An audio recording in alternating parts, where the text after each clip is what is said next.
I'm Susan Cauley, and welcome to You're Not Alone, Surviving a Child's Disability. In the past 30 years, there has been a significant increase in the number of grandparents taking care of their grandchildren with or without disabilities. Today, we have two grandparents in this situation willing to share with us their experiences. Doug and Cindy, welcome. Thank you. Thank you. How are you? I'm Well. good. I want to start off with both of you talking about your grandsons, what happened, why they came to live with you, and also a little bit about them, what their disabilities are, and what they currently are doing. So who wants to start off? All right, I will. Okay, my grandson is 13, and I have had him pretty much since birth, except a few months when we tried with his parents.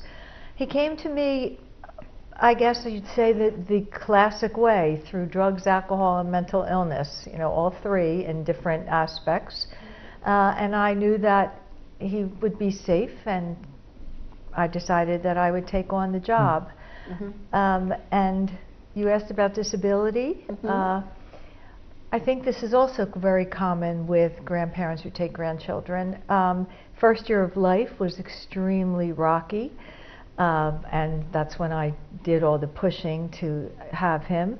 And he is a product of that. He's a product of two things: a product of in utero, mm-hmm. not being nourished and fed properly, and other things being used, mm-hmm. and a product of a rocky, very rocky first year.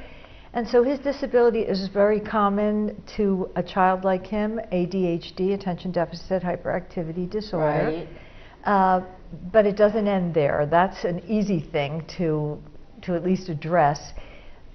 His disability is also social emotional, so there's immaturity, and it's difficult to make pure relations. And right. You know, he lives with the fact that he doesn't have a mom or dad that raises him, and right then and there, that's an issue. Yeah. So. And Doug, how would you like to describe your grandchild? Well, Dylan came to us, it was a Memorial Day weekend. We'd been up in New Hampshire. We came down, and he was at the house with his mother, our daughter, and his father, biological father. And we knew there was an issue then. There had been issues before. That weekend, though, that the DCF got involved, and he was removed from their custody. Oh. And we were given the choice of having him go with us, or he would go with DCF. So we took him on as a foster child. And the goal, as they always have, is to reconcile the family, put them back together. And in a very short time, they realized it wasn't going to work, so then we were given the option of adopting him mm-hmm. through DCF, or he would go into the DCF system for adoption. And we struggled with that decision. I mean, my wife and I were both retired. In fact, the question that we asked ourselves, was it fair to Dylan to be adopted by such old people? But I actually read an article about kinship adoption being the most effective. And that helped with the decision a lot, and we adopted him, and he was 14 months old at the time, and he's now 9. So he's been with us for that amount of time, and it's been a combination of very joyous experience, but a challenge, very demanding all the time. I can imagine. And as Cindy said, he has an ed plan. Fortunately, he's not ADHD, but he has issues that are very common to children like him who experience early childhood trauma. I was a long-time public school educator. Mm-hmm. I learned a lot when Dylan came to us about how impactful that first year of life could be on the kid's development. Yeah. And the commonalities of things like hesitance to take risks, difficulty with transitions, very hard on himself around athletics or mm-hmm. academics, and it's the same set of issues that every single grandparent I've spoken with whose children have experienced that show up in school. Right. And it's not surprising that the issues of trauma are common across that. Yes. So how do you feel Regarding becoming a parent for the second time, how does that feel to you? Oh, Well, Go I'll ahead. start. Okay. We asked ourselves these questions when we first decided to adopt Dylan, what it was going to be like. But we couldn't anticipate everything. We were retired, we had our plans. This decision obviously changed our retirement plans Right. dramatically. Right. And so, that will never change. They have changed, and so we've had to make accommodations and changes in what we would do and not do. Even we made a move from a house we'd been in for 36 years to another house. But what was critical for us is to keep Dylan in the same school because he's difficulty with transitions. And so Right. we ended up, as I say to people, we bought not a lot of house for a lot of money to keep him in that school.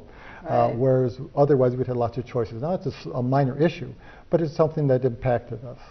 Mm-hmm. And Cindy? so far as I'm concerned, it's much more than I anticipated. I have 2 children, neither were special needs, so I never realized what goes into raising a special needs child. The endless meetings in school, the researching and trying to find programs that the child will fit into, the special camps, anything that I do for my grandson takes a lot of work and research and time and money.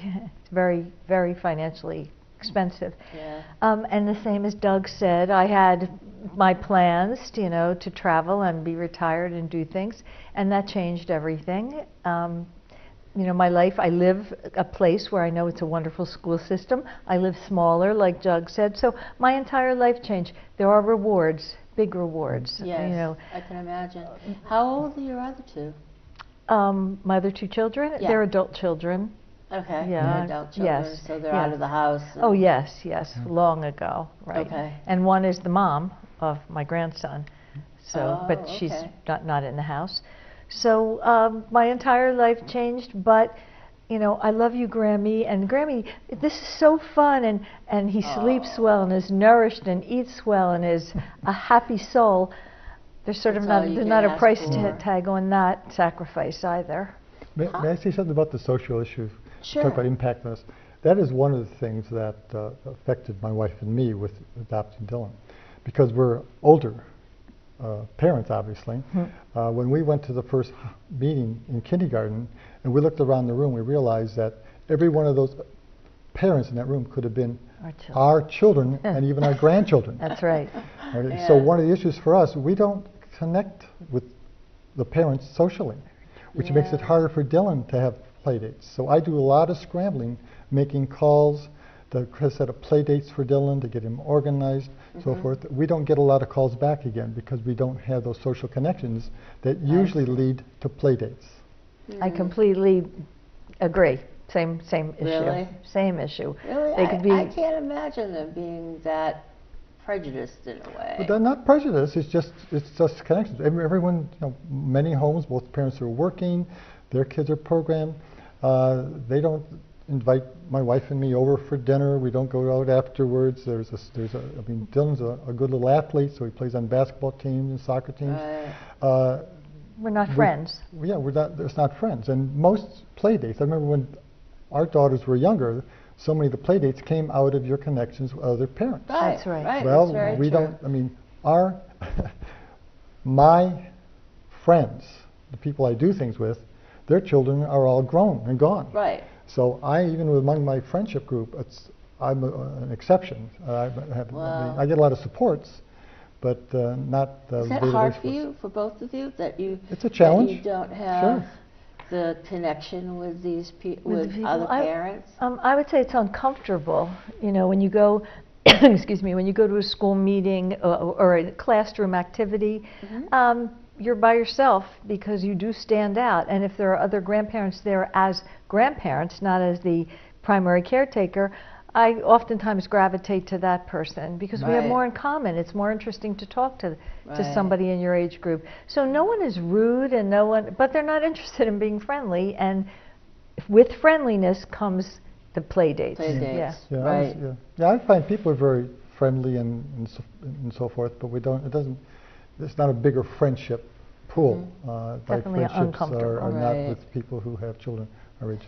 How often did you see your grandchildren, or your grandchild, I should say, before you actually took them into your home? Go ahead. All right. Well, in my case, I saw him constantly the first year of his life because I knew that there was neglect and that he was being. Did he stay over a lot? I would. Or No, I would come very early in the morning, make an excuse maybe, and come and say, well, you know, it would be fun. I'll take him for the day, and so I would just keep very close contact, and then I knew from what I saw. But it took a few months to really get him. yeah, that's hard.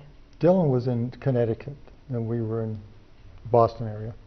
And so we didn't see him very much. I mean, he came to us when he was 14 months old, so there wasn't a lot of time there anyways. And so we would see him as often as possible. He never spent the night with us before we took him in as a foster child, but we would go down to Connecticut and visit pretty regularly. Do you believe that it what is the product of their previous parenting, that they have to they get disabilities? I mean, in other words, a parent has a child and that child develops a disability because of the neglect and because of if they're on drugs or alcohol abuse or whatever. Absolutely. Yeah. Absolutely. There's no question in my mind. I was a long-time school educator, and I learned so much about Dylan's issues after that because I did a lot of research on trauma. And it's unbelievable how impactful early life trauma can be on kids' development later on. And so all these issues that we've talked about earlier, transition risks and so forth, are the result of that. And it's going to get even more challenging as he goes through life. That's why we supply lots of supports for the kids, is laying the foundation. Right. And sometimes Dylan will say, why do I have to go see this person? Well, so we have that conversation. Because sometimes questions come up that I can't answer, that this person's going to help you answer and work through. As he's getting older, he's asking more and more questions about, for example, his biological father, who's not in the picture. Did you have any comments about that? I believe that it can start with the drugs and alcohol in utero, and that's what happened with my grandson. The brain is developing, the body is developing. If it's not receiving the nourishment that it needs, and if it's receiving the opposite, you know, pills and drugs, then the child almost can't be 100% okay. Right. And then I believe what Doug said, the trauma adds to it tremendously. Just the fact that you're not raised by your parents, and so there's been a back and forth in any situation, a back and forth, and you're yearning for the parent, but the parent disappoints constantly. That causes emotional issues right there. Now, what services does your grandchild get? In school, we're talking about? In school, and actually prior to going into school, did he go to early intervention, or what was the course of education for him? Well, prior to starting in kindergarten, Dylan was went to preschool, daycare, so forth. But in school, when we had an evaluation, he now receives a number of different kinds of supports, some academic, but most of it is social, emotional. And so he sees the school psychologist, the social worker, there's an assistant available to support him, to help him through those moments when he gets frustrated quickly. And outside, we also have him with some supports through a therapy situation that's available through Brookline. And on my end, there's similarities in each thing. He went to preschool for years, and we knew there was a problem. And he receives a woman in a school district where They are very, very good with support. He's in a special program. It's called TLC, Therapeutic Learning Center. And it's a check-in system in the morning and a check-in in the afternoon, and social skills during the week. And he's in all mainstream classes. Academically, he doesn't have an issue. It didn't hit him that way. But behaviorally and socially, there's a big struggle. But the school is phenomenal, a lot of services and outside services, the same as Doug said.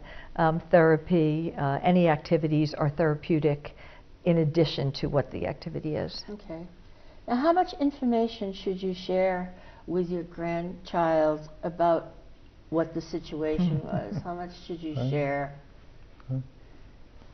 All right. Yeah, go ahead. You Okay. As the years went on, I shared more. But I shared in the beginning, it was simplistic. You know, your mom can't take care of you, and nor your dad, and Grammy is the best person to take care of you. And your mom, who is the main person that he has a bond with, I would say your mom loved you so that she wanted you safe and happy, and Grammy can do what your mom can't do, and she can take you to activities, and she can sign you up for camp, and we can go on vacations, and you can go to a good school. So I did it positively, that this is what I can do for you. Your mom loved you and couldn't, and she said, please help me. As he gets older, I have opened the window a little bit about opioids and about issues that she did have and why. And his mom is a psychologist, and she has said to him, I made very poor choices in life, and I lost the privilege to raise you. So between both of us, at least... That must have been hard for him to hear. Yes, a lot of crying, a lot of, that's unfair. Normal, good responses, that's unfair. You should have gotten well when you had me. You know, so I would say, to sum it up, we tell him what's appropriate at the time, and as the years go on, more and more, because he needs to know, hey, why am I not with my mother or father? They're alive. Where, you know. Right. Like so many issues with the young kids, we try to let Dylan take the lead. We respond to the questions he asks and only answer as much as he's looking for, not try to elaborate and add on. He has asked questions like, why can't I see my mother more often? Or, I know I have another dad, but where is he? And those kinds of questions are becoming more and more frequent. We're not sure how much information he wants, so we offer, through us and through his therapist, opportunities to pursue those. And when he wants to stop, we stop. And I expect as he gets older, he's going to want to look more into his past and be upset by the fact that his biological mother and father weren't able to take care of him and raise him. Right. How often does the biological parents see, do you have visiting rights? Do they have visiting rights? And how often is that? Well, Dylan we've adopted Dylan. He's our son. So in a sense that there are no visiting rights with the biological parents. It's based on what we determine is best and okay for him. The biological father is not involved at all. The biological mother, our daughter, we try to bring them together periodically when she's doing okay, even if she's not using drugs and so forth. And as far as we know right now, she's doing okay, but she's not in a position to visit with him very regularly.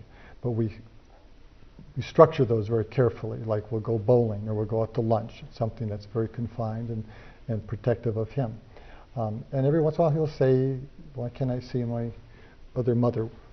But he he doesn't ask all the time. It's not like he's not obsessed with it, but it's there in the background. Right. In my case, we're pretty structured. There is no visitation set up. I mean, I have guardianship. There is no visitation set up. It's at my discretion. However, his mom, who's the primary parent, is out of state. So I bring her in Massachusetts twice a year, and she stays for 4 days, and we do just what Doug said. We have, she stays at a hotel, and if she's in fine shape, and she has been each time we've made the plans, it's been years, and we also structure it so that it will be good for my grandson. Bowling, miniature golf, the movies, laser tag. I have it arranged each day, and when I know she's had enough and can't do it, we shorten the day.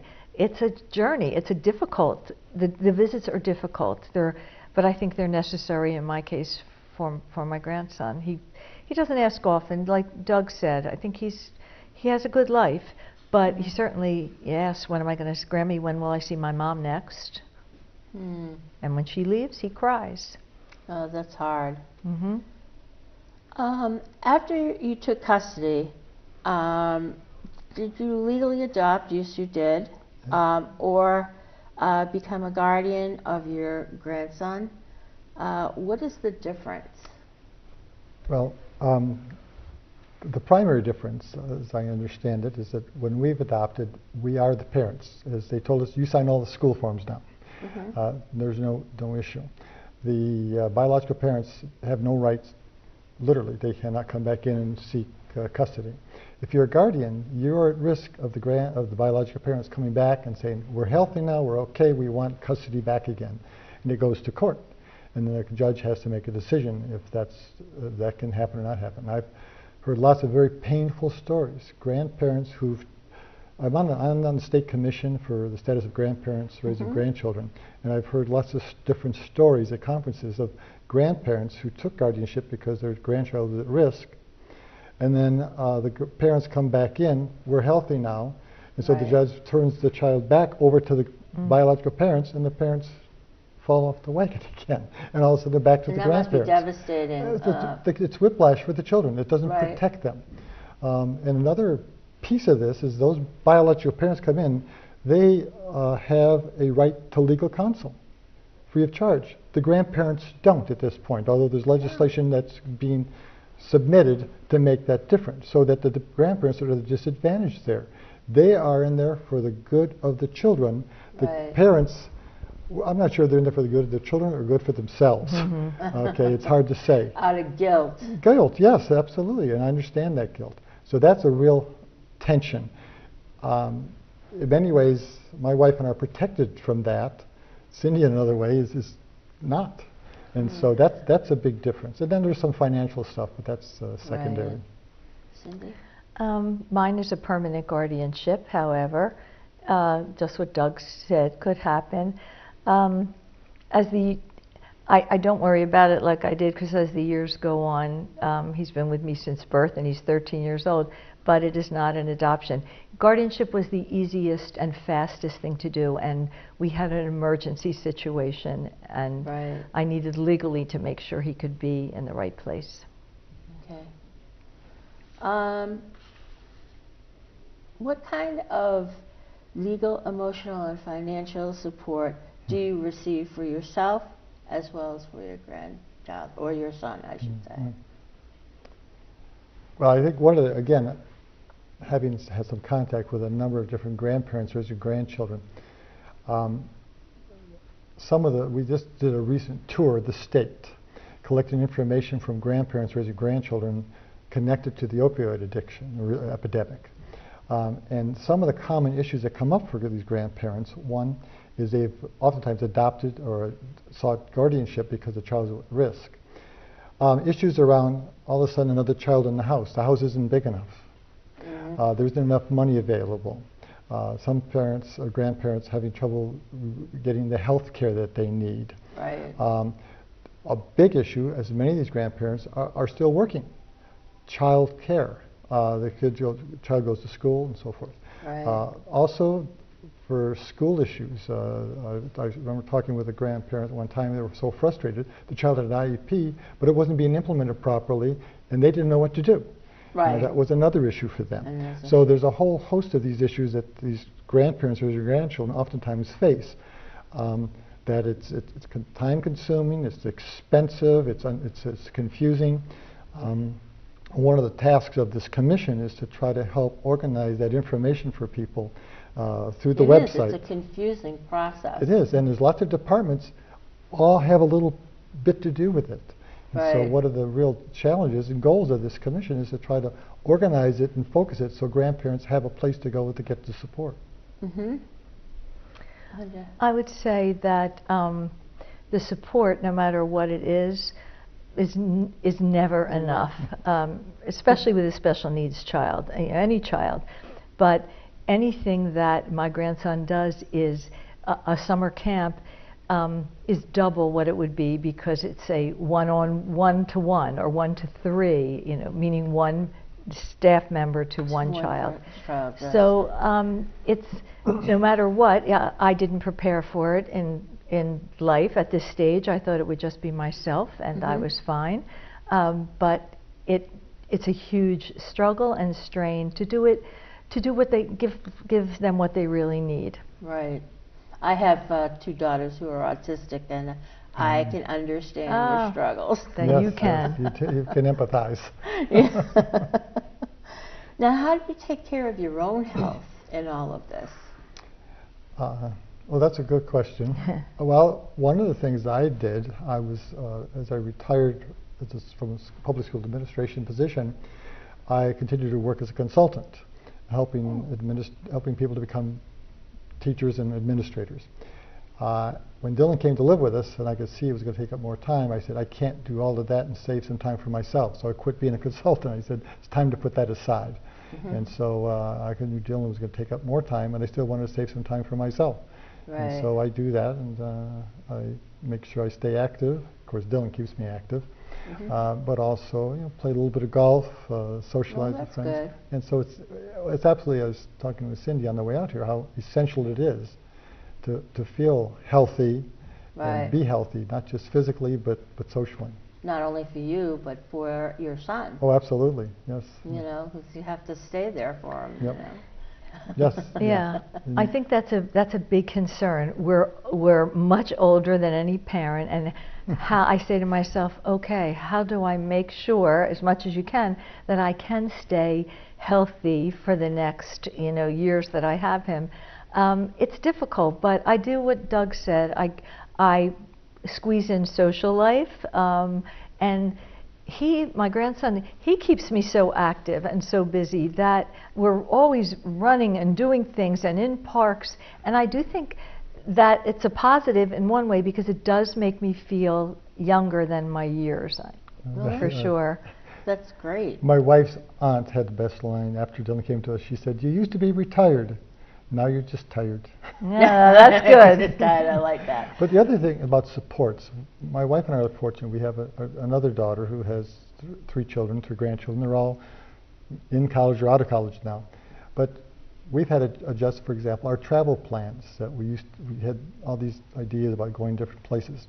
Well, that's been changed a lot. But recently we were able to do an 8 or 9 day trip to Spain with one of our grandsons and a friend of his, while our daughter took Dylan for a week. So those are the kind of supports that not every grandparent has, but we have, and we value it a lot. That's great. And I will just piggyback on that. I have a daughter who lives out of state, and Paxton goes there all the time. Vacations, visits, she comes in, and that's a huge, huge support. Someone who loves the child and cares as much as you do, and will do right by him. That's a huge support. I thank you both for being here today. Taking the grandchildren late in life is challenging financially and emotionally. It is demanding yet inspiring to parents for the second time around, and I commend grandparents who do so. See you next time on You're Not Alone, Surviving Your Child's Disability.